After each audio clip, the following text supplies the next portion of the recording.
एक बार की बात है। हरी भरी घाटी के बीचों बीच बसे एक छोटे से गांव में केंजी नाम का एक युवक रहता था। केंजी अपने हर काम में जीतने की अपनी अतृप्त इच्छा के लिए दूर दूर तक जाने जाते थे।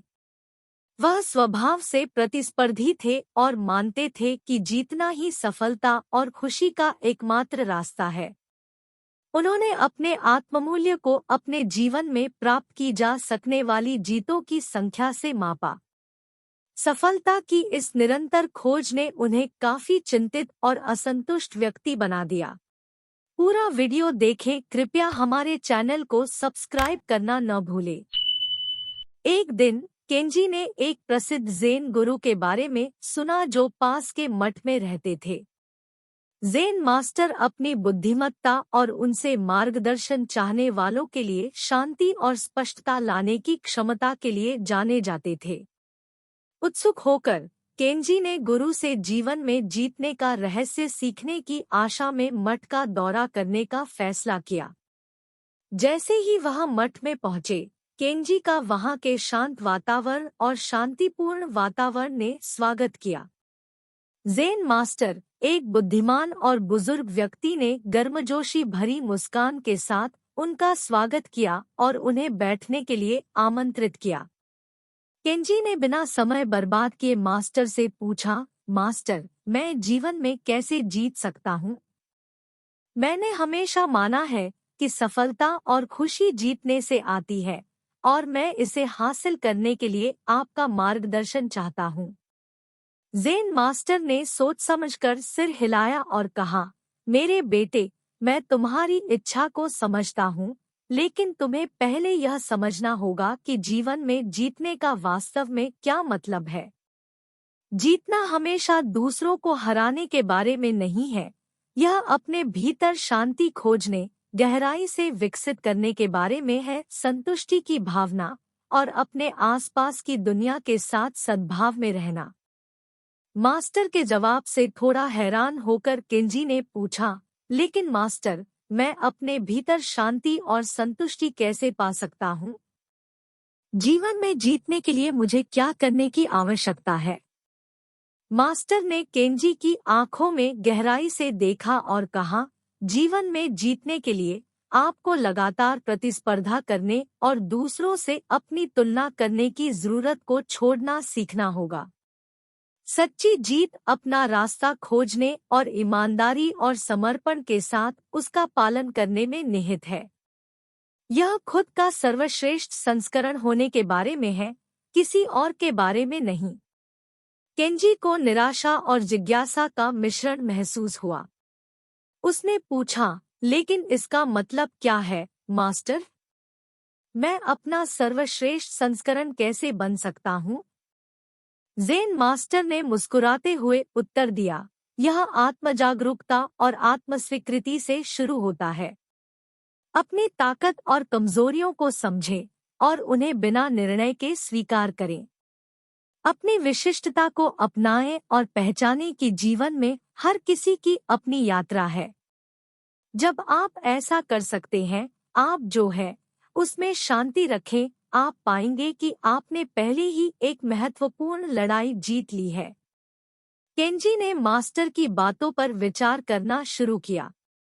उन्होंने महसूस किया कि जीत की उनकी निरंतर खोज ने उन्हें वर्तमान क्षण की सुंदरता और अपने स्वयं के अनुभवों की समृद्धि के प्रति अंधा बना दिया है।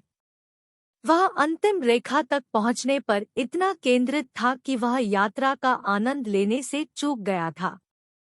अगले महीनों में केंजी ने मठ का दौरा करना और ज़ेन मास्टर से सीखना जारी रखा। उन्होंने ध्यान और सचेतनता का अभ्यास करना शुरू कर दिया, जिससे उन्हें अधिक वर्तमान और अपने विचारों और भावनाओं के अनुरूप बनने में मदद मिली।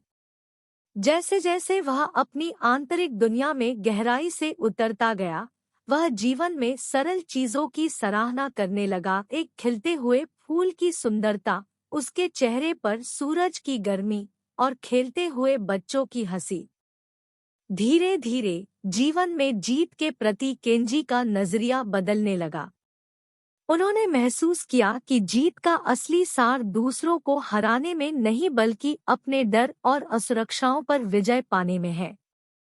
वह समझते थे कि सफलता की खोज करुणा, कृतज्ञता और अपने आसपास की दुनिया के साथ गहरे संबंध के साथ संतुलित होनी चाहिए। साल बीतते गए और केंजी अपने आप में एक बुद्धिमान और संतुष्ट व्यक्ति के रूप में जाने जाने लगे। उन्हें अपने करियर में लगातार प्रतिस्पर्धा करने से नहीं बल्कि अपने विकास पर ध्यान केंद्रित करने और दूसरों की भलाई में योगदान देने से सफलता मिली।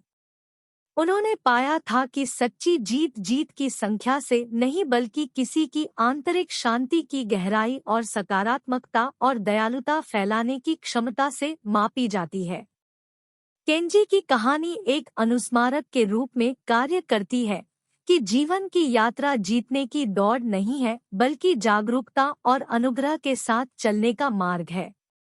सच्ची जीत दूसरों को हराने में नहीं बल्कि खुद का सर्वश्रेष्ठ संस्करण बनने, आंतरिक शांति पाने और दुनिया के साथ सद्भाव में रहने में है। एक बार की बात है, एक छोटे से गांव में एक बूढ़ा आदमी घोड़े के साथ रहता था। गांव वालों ने बूढ़े आदमी के घोड़े की प्रशंसा की क्योंकि वह मजबूत और तेज था। वे अक्सर कहा करते थे, तुम बहुत भाग्यशाली हो कि तुम्हारे पास इतना बढ़िया घोड़ा है। बूढ़े व्यक्ति ने बुद्धिमान और जीवन के तरीकों में अनुभवी होने के नाते उत्तर दिया, सौभाग्य। दुर्भाग्य कौन कह सकता है। वह समझ गया कि जीवन की किस्मत हमेशा बदलती हवाओं की तरह है। एक दिन जब बूढ़े व्यक्ति का बेटा घोड़े पर सवार था तो घोड़े ने अचानक जोर से झटका मारा और उसे जमीन पर गिरा दिया, जिससे उसके बेटे का पैर टूट गया। गांव वाले घर आए और बोले, कितना दुर्भाग्य है, तुम्हारे बेटे का पैर टूट गया है। फिर बूढ़े व्यक्ति ने उत्तर दिया, शुभ भाग्य। दुर्भाग्य कौन कह सकता है। कुछ सप्ताह बाद क्षेत्र में युद्ध छिड़ गया और सभी सक्षम युवाओं को सेना में भर्ती कर लिया गया। चूंकि बूढ़े व्यक्ति के बेटे का पैर टूट गया था, इसलिए वह सेना में शामिल नहीं हो सका। ग्रामीणों ने बूढ़े व्यक्ति की किस्मत की प्रशंसा करते हुए कहा, आपके बेटे को युद्ध में जाने की जरूरत नहीं है, आप बहुत भाग्यशाली हैं। बूढ़े व्यक्ति ने अपनी बुद्धि के प्रति सच्चा रहते हुए उत्तर दिया, सौभाग्य। दुर्भाग्य कौन कह सकता है। समय बीतता गया और स्थिति एक बार फिर बदल गई। युद्ध ने गांव में तबाही ला दी और कई युवाओं की जान चली गई। घायल होने के बावजूद बुजुर्ग का बेटा बच गया और घर लौट आया। गांव वाले अब बूढ़े व्यक्ति की बुद्धिमत्ता से आश्चर्यचकित होकर बोले, आपके बेटे की चोट छुपे हुए आशीर्वाद थी, आप वास्तव में भाग्यशाली हैं। और फिर भी बूढ़े व्यक्ति ने उत्तर दिया, सौभाग्य। दुर्भाग्य कौन कह सकता है। यह सरल ज़ेन कहानी हमें यह गहरा सबक सिखाती है कि जीवन उतार चढ़ाव से भरा है और क्या अच्छा है या क्या बुरा है, इसके बारे में हमारे निर्णय अक्सर हमारे सीमित दृष्टिकोण पर आधारित होते हैं। जो अल्पावधि में सौभाग्य प्रतीत होता है वह दीर्घकाल में अभिशाप बन सकता है, और जो दुर्भाग्य प्रतीत होता है वह अप्रत्याशित आशीर्वाद में बदल सकता है। बूढ़े व्यक्ति की बुद्धिमत्ता हमें याद दिलाती है कि जीवन के उतार चढ़ाव को शांति के साथ स्वीकार करना अक्सर बेहतर होता है, क्योंकि अंतिम परिणाम अनिश्चित होता है और हमारी तत्काल समझ से परे होता है। बूढ़े आदमी और उसके घोड़े की कहानी हमें जीवन की अनिश्चितता को स्वीकार करने और किसी घटना के भाग्यशाली या दुर्भाग्यपूर्ण होने के बारे में जल्दबाजी में निर्णय लेने से बचने के लिए प्रोत्साहित करती है। यह जीवन की लगातार बदलती परिस्थितियों के सामने संतुलन और समता की भावना बनाए रखने की याद दिलाता है। खोई हुई कुंजी। कल्पना कीजिए कि आप एक महत्वपूर्ण बैठक के लिए निकलने वाले हैं और तभी आपको पता चलता है कि आपकी कार की चाबियां खो गई है। सबसे पहले आप यह सोचकर निराश और चिंतित हो जाते हैं कि यह भयानक भाग्य है। हालांकि इस देरी ने आपको आपके सामान्य मार्ग पर होने वाली दुर्घटना में शामिल होने से रोका हो सकता है। अंत में आप इसे सौभाग्य का एक स्ट्रोक मान सकते हैं कि आपने उस दिन अपनी चाबियां खो दी। टूटी हुई घड़ी। आप गलती से अपनी प्रिय घड़ी गिरा देते हैं और वह टुकड़े टुकड़े हो जाती है। आप तबाह हो गए हैं और सोचते हैं कि यह दुर्भाग्य का संकेत है। हालांकि जब आप इसे मरम्मत के लिए घड़ी बनाने वाले के पास ले जाते हैं तो आपको पता चलता है कि घड़ी किसी आंतरिक समस्या के कारण टूटने की कगार पर थी। इसे गिराकर आपने अनजाने में एक अधिक महत्वपूर्ण और महंगी मरम्मत को रोक दिया। छूटी हुई उड़ान। आप हवाई अड्डे पर पहुंचते हैं, लेकिन आपको पता चलता है कि खराब मौसम के कारण आपकी उड़ान रद्द कर दी गई है। सबसे पहले आप निराश और हताश हो जाते हैं, इसे भयानक भाग्य के रूप में देखते हैं।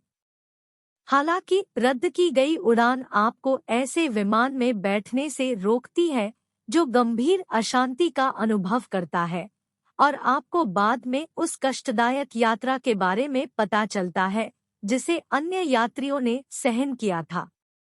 अचानक रद्दीकरण सौभाग्य के एक झटके जैसा लगता है। असफल व्यावसायिक उद्यम। आप एक व्यावसायिक उद्यम में बड़ी मात्रा में धन और प्रयास का निवेश करते हैं, लेकिन अंततः यह विफल हो जाता है, जिससे वित्तीय तनाव और निराशा होती है। हालांकि अनुभव के माध्यम से आप एक नए बिजनेस पार्टनर से मिलते हैं जो आपके दृष्टिकोण और जुनून को साझा करता है। साथ मिलकर आप एक सफल उद्यम शुरू करते हैं जो तब संभव नहीं होता यदि पहला व्यवसाय विफल न हुआ होता। ये उदाहरण हमें याद दिलाने का काम करते हैं कि घटनाओं के बारे में अच्छे या बुरे के रूप में हमारे निर्णय अक्सर हमारी तात्कालिक धारणाओं द्वारा सीमित होते हैं। पहली नज़र में जो दुर्भाग्य जैसा लगता है वह अप्रत्याशित अवसरों और आशीर्वादों का कारण बन सकता है, जबकि सौभाग्य के स्पष्ट झटके संभावित नुकसान को छिपा सकते हैं। ज़ेन दर्शन हमें खुले और समदर्शी बने रहने के लिए प्रोत्साहित करता है, जिससे जीवन बिना जल्दबाजी के निर्णय के सामने आता है और यह पहचानता है कि किसी भी घटना का अंतिम परिणाम अक्सर हमारी तत्काल समझ से परे होता है। एक समय की बात है, जापान की शांत पहाड़ियों में बसे एक छोटे से गांव में ताकेशी नाम का एक युवक रहता था। ताकेशी अपनी बुद्धिमत्ता और परिश्रम के लिए दूर दूर तक जाने जाते थे, लेकिन उनकी एक लगातार समस्या थी जो उनके दिमाग को परेशान करती थी, अत्यधिक सोचने की समस्या। वह लगातार विचारों के उमड़ते घुमड़ते समुद्र, चिंताओं के तूफान के बोझ से दबा रहता था जो कभी थमने का नाम ही नहीं लेता था। हर दिन ताकेशी सूरज के साथ उगता था और जैसे ही वह अपने दैनिक कार्य करता था, उसका दिमाग एक जंगली घोड़े की तरह दौड़ने लगता था। वह अतीत के बारे में चिंतित था, गलतियों और गंवाए अवसरों पर ध्यान दे रहा था और वह भविष्य के बारे में चिंतित था, इस बात को लेकर चिंतित था कि इसमें क्या हो सकता है। यह मानसिक उथल-पुथल एक बिन बुलाए मेहमान की तरह उसके मन में घर कर गई और चाहे उसने कितनी भी कोशिश की, उसे शांति नहीं मिली। एक दिन गांव में घूमते समय ताकेशी ने अपने पड़ोसियों को एक बुद्धिमान बूढ़े ज़ेन गुरु के बारे में बात करते हुए सुना, जो जंगल के बीचों बीच रहता था। उन्होंने दावा किया कि इस गुरु के पास आंतरिक शांति और आत्मज्ञान का रहस्य है। ताकेशी का हृदय आशा से उछल पड़ा। शायद उसने सोचा, यह ज़ेन गुरु उसे सिखा सकता है कि अत्यधिक सोचना कैसे बंद करें। एक नए दृढ़ संकल्प से प्रेरित होकर ताकेशी ने जंगल के बीचों बीच एक यात्रा शुरू की जो केवल उन लोगों की कहानियों से निर्देशित थी जो ज़ेन मास्टर से मिले थे। कई दिनों की यात्रा के बाद वह अंततः एक विनम्र एकांत मठ में पहुंचे, जहां ज़ेन गुरु, एक शांत चेहरे वाले उन्नत उम्र के व्यक्ति रहते थे। ताकेशी का गर्मजोशी से स्वागत किया गया और रहने के लिए जगह की पेशकश की गई। उसे लगा कि मठ की शांति के बीच उसके मन में शांति का भाव आ गया है और वह उत्सुकता से ज़ेन गुरु के पास गया, इस उम्मीद में कि वह उस ज्ञान को प्राप्त कर लेगा जिसकी उसे इतनी बेसब्री से तलाश थी। महान ज़ेन गुरु, ताकेशी ने कहा, मेरे पास एक ऐसा दिमाग है जो कभी आराम नहीं करता है। यह अंतहीन विचारों, चिंताओं और अत्यधिक सोचने से भरा हुआ है। इस निरंतर उथल-पुथल को कैसे रोका जाए, इस पर आपका मार्गदर्शन पाने के लिए मैंने एक लंबी दूरी तय की है। ज़ेन मास्टर ने ताकेशी को दयालु नजरों से देखा और कहा, मैं देख रहा हूँ कि तुम एक भारी बोझ ढोते हो, लेकिन मैं तुम्हें वह समाधान नहीं दे सकता जो तुम चाहते हो। यह कुछ ऐसा है जिसे तुम्हें कार्यों की एक श्रृंखला के माध्यम से स्वयं खोजना होगा। ताकेशी ने सहमति में सिर हिलाया, शांति पाने के लिए कुछ भी करने को तैयार। अगले कई महीनों के लिए ताकेशी आत्मखोज के पथ पर अग्रसर थे। ज़ेन मास्टर ने उसे विभिन्न कार्य सौंपे, प्रत्येक को उसके अति सक्रिय दिमाग को चुनौती देने के लिए डिजाइन किया गया। एक दिन ताकेशी को मठ के बगीचे में झाड़ू लगाने का काम सौंपा गया। उसने बहुत सावधानी से झाड़ू लगाई, झाड़ू के हर झटके पर ध्यान केंद्रित किया, जिससे बार बार होने वाली गति से उसके तेजी से बढ़ते विचारों को शांत किया जा सके। एक और दिन उन्हें जंगल में ध्यान करने के लिए कहा गया। प्रारंभ में उसे यह अविश्वसनीय रूप से कठिन लगा, क्योंकि उसका मन अपनी चिंताओं में भटकता रहता था। हालांकि समय के साथ उन्होंने बिना किसी निर्णय के अपने विचारों का निरीक्षण करना सीख लिया, जिससे उन्हें हवा में पत्तों की तरह आने और जाने की अनुमति मिल गई। जैसे जैसे महीने बीतते गए, ताकेशी को पता चला कि उसका मन धीरे धीरे शांत हो रहा था। विचारों की वह निरंतर धारा जिसने उसे इतने लंबे समय तक परेशान किया था, ज्वार की तरह कम होने लगी और उसे सच्ची आंतरिक शांति के क्षण मिले। अंत में ताकेशी ज़ेन मास्टर के पास पहुंचे और पहले से कहीं अधिक हल्का और शांत महसूस कर रहे थे। मास्टर, उसने कहा, मैंने इन कार्यों से बहुत कुछ सीखा है। मुझे शांति के क्षण मिले हैं, लेकिन मैं अभी भी अत्यधिक सोचना बंद करने का रहस्य नहीं जानता। ज़ेन मास्टर मुस्कुराए, मेरे प्रिय ताकेशी, रहस्य आपके विचारों को रोकने में नहीं है। यह समझने में है कि आपके विचार आपके मन के विशाल आकाश से गुजरने वाले बादलों की तरह है। वे आते हैं और चले जाते हैं, लेकिन आकाश बना रहता है। कुंजी अपने विचारों का विरोध करना या उनसे लड़ना नहीं है, बल्कि बिना किसी लगाव के उनका निरीक्षण करना है। ऐसा करने पर आप पाएंगे कि वे आप पर अपनी शक्ति खो देते हैं और आप वह शांति प्राप्त कर लेंगे जो आप चाहते हैं। जब ताकेशी को ज़ेन गुरु के शब्दों में गहन सच्चाई का एहसास हुआ तो उसकी आंखें चौड़ी हो गई। वह विचारों के निरंतर प्रवाह को रोकने की कोशिश कर रहा था, जबकि उसे बस उनके साथ अपना रिश्ता बदलने की जरूरत थी।